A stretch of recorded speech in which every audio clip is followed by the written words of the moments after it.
Every component of a racing machine represents a specialized thermodynamic and aerodynamic solution to a strict mathematical equation. Strip away the paint and the marketing, and the car reveals itself as a precise response to physical limits. Engineering in motorsport is dictated by three primary physical variables: the friction of the racing surface, the drag of the surrounding atmosphere, and the total duration of the event. Altering any one of these variables changes the entire structural math. A vehicle built to survive for 24 hours requires a different blueprint than one built to grip loose gravel for a 10-minute sprint. This strict adherence to physical constraints has generated a global taxonomy of mechanical species. Today, 17 distinct engineering architectures dominate international motorsport. To understand how a machine actually achieves speed, we must ignore the bodywork and analyze the isolated mechanical systems operating underneath. Formula One represents the extreme edge of aerodynamic downforce and hybrid power efficiency. The wheels and suspension are entirely exposed, allowing engineers to shape every millimeter of the carbon fiber to manipulate atmospheric pressure. This diagram illustrates the Formula One powertrain. It combines a turbocharged internal combustion engine with advanced electric motor systems, recovering waste heat and kinetic energy to produce over 1,000 horsepower. Because these vehicles demand massive cornering speeds, that power is useless without physical grip. The car uses complex wing structures to forcibly push the tires into the tarmac, sacrificing straight-line speed for cornering traction. Le Mans prototypes face a different constraint: extreme duration. These enclosed machines must operate at maximum velocity for 24 hours without mechanical failure. Managing fuel economy over long distances prevents engineers from using high-drag wings. Instead, the aerodynamic profile is smoothed, prioritizing low-drag efficiency to conserve energy during hours of continuous driving. IndyCar operates under tighter regulations, using a standardized chassis that forces engineers to find competitive advantages through setup adjustments. The same car must adapt for tight street circuits one week and high-speed ovals the next. In this top tier of circuit racing, engine displacement takes a back seat to the manipulation of atmospheric pressure and the management of hybrid battery states. A NASCAR stock car relies on deception. While it wears a silhouette resembling a standard road vehicle, underneath sits a heavy, purpose-built tube-frame chassis designed specifically for constant radius left turns on closed ovals. The powertrain ignores hybrid complexity in favor of large, naturally aspirated V8 engines. The engineering focus is on thermal durability, ensuring the engine block survives hours of sustained high RPMs.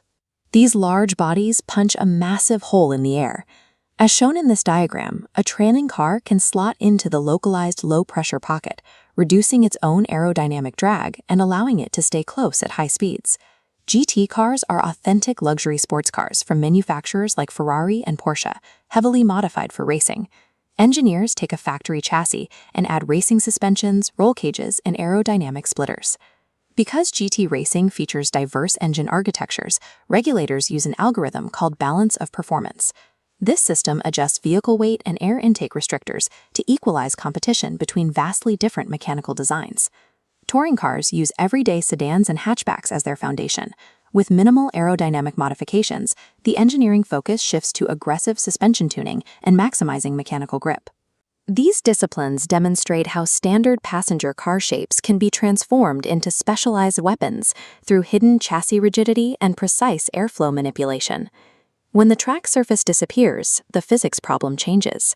In rally racing, managing traction across gravel, snow, and tarmac takes precedence over aerodynamic drag.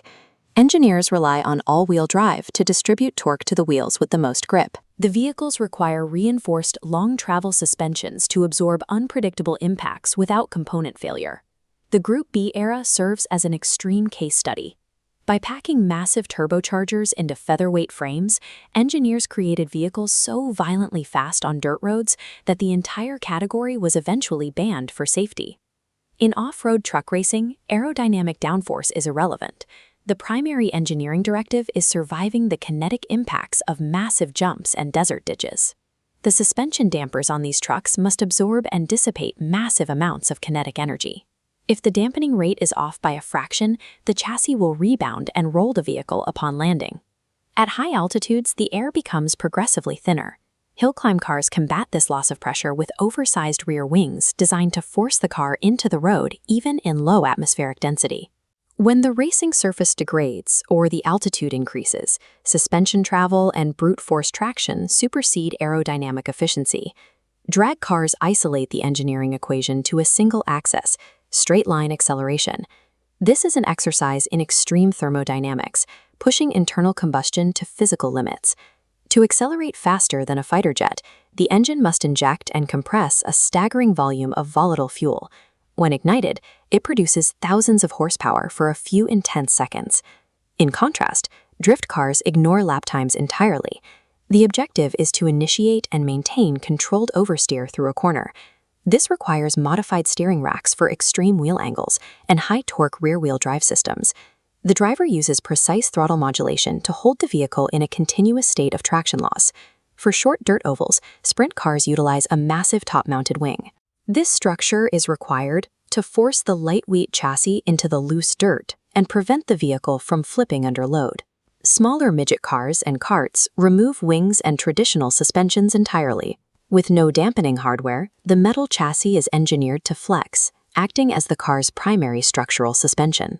By eliminating standard circuit variables like corners or asphalt, these vehicles locate the absolute mechanical limits of specific transient states. Time attack racing is an unregulated engineering sandbox focused entirely on a single fastest lap. Because there is no wheel-to-wheel racing, engineers can ignore many standard safety and durability restrictions. Without the risk of collision, designers equip cars with fragile, oversized carbon fiber splitters and diffusers that would never survive a traditional race. On city street circuits, Formula E has removed the internal combustion engine entirely. The entire power architecture is now defined by high-voltage electric systems. This schematic shows a central battery pack tied to regenerative braking. It harvests kinetic energy back into power when cornering. Now, the primary challenge is thermal management of individual cells. Preventing overheating during rapid discharge is more critical than fuel combustion. This constraint forces drivers to alter their racing lines, lifting off the throttle early to balance outright speed with strict energy conservation. As electric motors standardize power delivery, thermal efficiency and energy deployment software have become the new primary battlegrounds of motorsport. We have examined 17 distinct visual silhouettes, operating in environments ranging from frozen forests to banked ovals, yet every machine is attempting to solve the same problem. That problem is the maximization of mechanical efficiency within a rigidly defined set of physical and regulatory constraints. As advanced technologies like hybrid energy mapping and complex aerofilter across categories, the boundaries between these racing disciplines are beginning to blur. These machines have evolved into highly complex, data-driven thermodynamic ecosystems. Whether fighting gravity on a mountain, atmospheric pressure on a circuit, or friction on a drag strip, structural form follows the function of speed.